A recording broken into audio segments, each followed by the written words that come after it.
juggling some cars around. Just a quick video today, just a couple of minutes. I don't know if I mentioned it in the last video or not. It's the problem when you talk too much. You forget what you say. Mosmad's back in here. It's been running really good. Got a little leak in the filler tube to gas tank, the little rubber coupler there. So I'm gonna put it up, find out exactly where it's leaking, get a size off of it, and we're gonna get that fixed next. It's just a little drippy drip once you fill the tank. So I run about 12 gallons through it, 6 gallons at a time, and I think I'm losing about 2 when I fill it. So 49's outside. Did a little work on her this week. I don't know if I mentioned it in the last video or not, but a lot of the footage I'm going to show you guys on that is going to be stuff I did before I started doing YouTube. I took a lot of pictures, a couple of videos of that vehicle. That was kind of the last vehicle I was kind of tinkering with that made me decide that on the next one, made me decide that I was going to go ahead and actually put an effort in and try to make a YouTube video. So, and then we made our video on the 84 C20 railroad service truck. So this is just bring you up to speed to where I'm at, because I'm back working on it, as I mentioned in the last video. That is the project. I'll show you some stuff that we've done up until this point, and just going to do a little quick one because a few things happened around here since it's the holidays, number one. So don't have as much time to work on the stuff because we're dealing with the holiday stuff. And tomorrow is New Year's Eve. I'm going to try to post this New Year's Eve day. And as I mentioned in the last video, we're going to start doing some shorter videos. Show you stuff in stages so you don't get bored with me yammering on all the time. I like to yammer on and explain what's going on with me and with the cars and the vehicles I'm working on, and why and what and where and how, and little automotive archaeology thrown in the mix. So I wanted to wish you all a happy new year. I want to thank each and every one of you that have subscribed up until this point and are still watching. I appreciate you, really do. I hope everybody has a wonderful 2025, and if you had a good year this year in 2024, I hope next year's even better. And if you had a rough year, I hope next year's better for you. I hope we all get what you're looking for, me included. And all I'm looking for is something free from you guys. That's that subscription thing. You know, it doesn't cost you anything to subscribe, and then if you hit that bell notification, if I post up, then it'll tell you that I posted up. Gotta have 1,000 subscribers.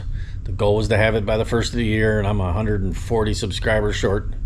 It's not going to get me monetized because I still have to get 4,000 watch hours in a 12-month period, and we're at like 1,200 watch hours. Because, you know, people only watch 3-4 minutes of my stuff, and I only post every 3-4 weeks.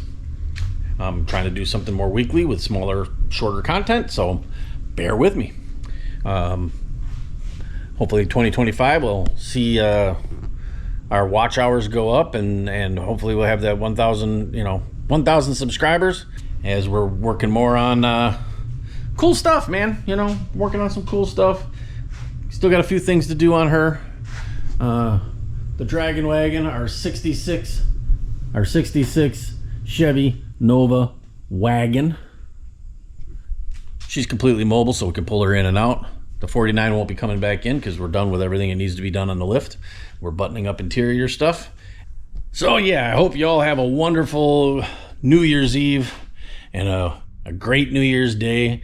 Most people have the day off on New Year's Day, so enjoy your day off with your family and friends. And once again, I appreciate each and every one of you that have subscribed, signed up. Enjoy this short video I put together, just showing updating the trim. I thought it was rusted out from your sweaty hand on the window, the window trim there that goes around the whole window and the door. Very crusty. And once I got all the trim out, I realized that not only was the passenger and driver side crusty from that, but I thought they all were. Come to find out, the color of paint that was on there is just rusty, crusty paint. That's just what it looks like from the factory. It was brown. So once I got it all out, I had already ordered the paint. And I'll give you a little preview here, a little sneaky sneak. Boop.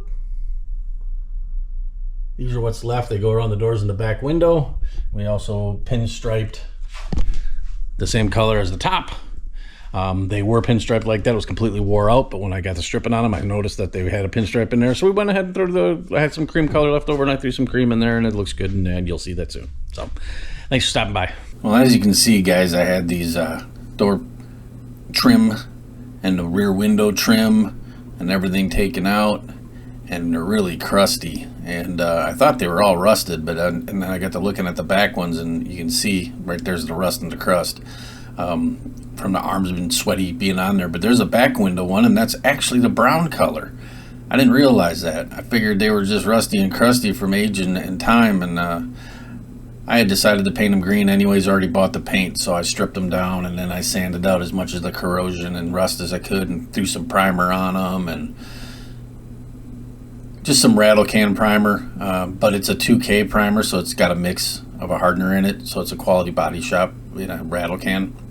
All the paint I used on this was the factory paint. Here I sandblasted the mirror, just showing that you can really clean them up good.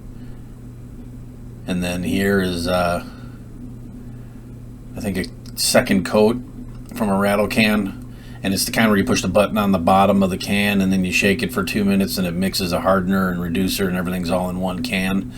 I had it match the paint on the car.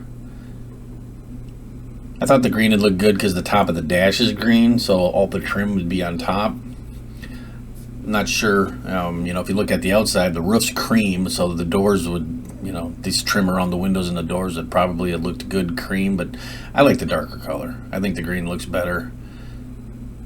Let me know what you think in the comments, but yeah, turned out pretty good. I mean, anybody can do this at their house. As you can see, I'm just outside, letting them bake in the sun for a while. See how they look. Let me know in the comments what you think. Just a cheap, inexpensive way to really clean up your interior. 2,000 years later. All right, guys, the saga continues on the 49 Chevy Styleline. I'm going to start putting the interior back together. But before I can do that, I've got a little detail I have to finish. So these are the back trim pieces that go around the back windows. On the side, obviously, sedan. And there's also a similar one like this for the doors, and we'll get to those next. But you can see there's a indentation all the way along on here. And on the originals, that was painted. So I have paint mixed up in the cream color. So I'm gonna go ahead and take these off and mix up some of that cream color and run it with my pinstriping brush and put some color in there.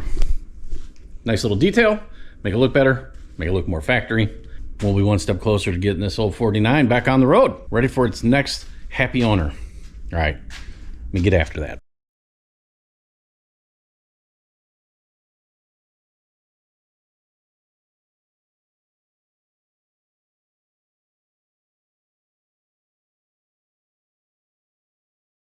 That's harder than it looks. Mainly because of the way the light's reflecting off it, and it's a roll up, roll down, over, up, roll. I'm getting a weird white light reflection. I can't actually see the edge. I was hoping to actually tape down around the edge to the flat spot, but I can't see it.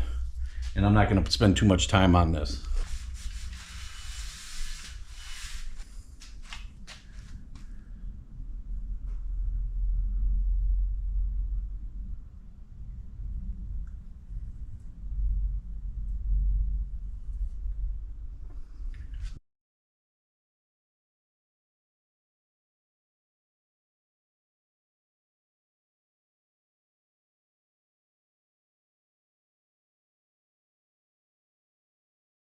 The next day. Got the trim in. Got to get a wrench for this, but I got that trim in and the mirror on. As you see, we painted the mirror because that was rusty and crusty and normally metal looking. So I sandblasted that, and we just painted it the body color. But looks a lot better with all the trim in. But I'll get this tuned and tight in the position, and then the mirror can be, because it needs to be about like that. That's how it sits. Looks good. So now we're gonna do back window trims. These are the back windows.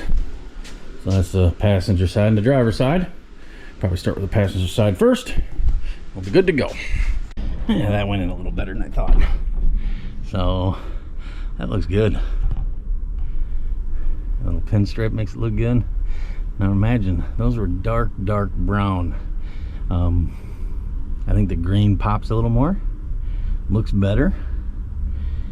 And that dark brown that it was, honestly, like on this door here, from the arm sitting and sweating on it, it was rusting along the whole edge here, was rusting from driving with your arm on it all those years.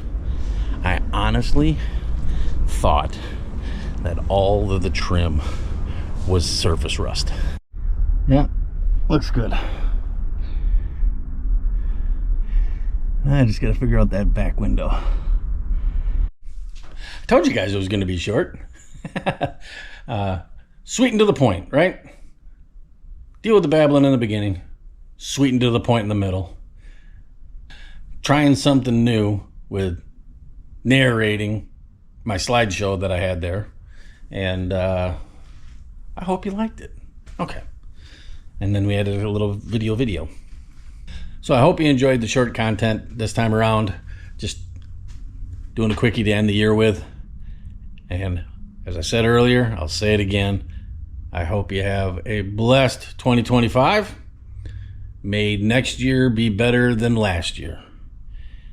Enjoy your time with your loved ones, your family, and your friends. And we'll see you next year, guys. We get to start all over with a fresh, clean slate. Have at her. All right. Don't forget, don't wait for your project to be perfect to enjoy it. Keep wrenching.